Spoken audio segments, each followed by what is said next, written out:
सभे नजारा देखे जातनी जवानी को ही बेचे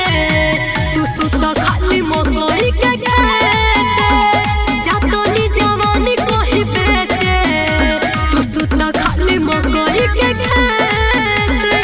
आई रे जातनी जवानी को ही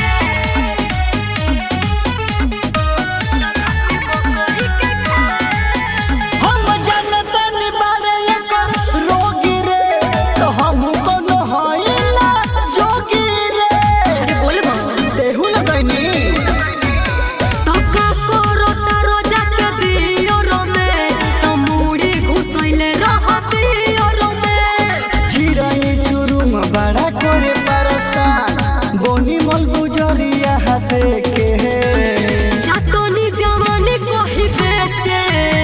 तू सुत खाली मकई के खेते जातनी जवानी को ही बेचे तू सुत खाली मकई के खेते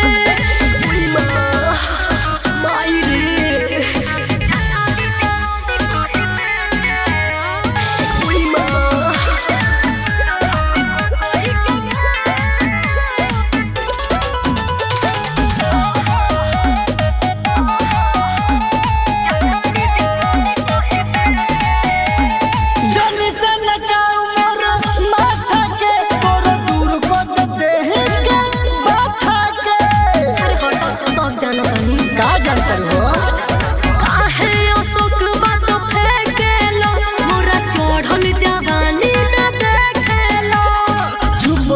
संजना बोल तारू ढे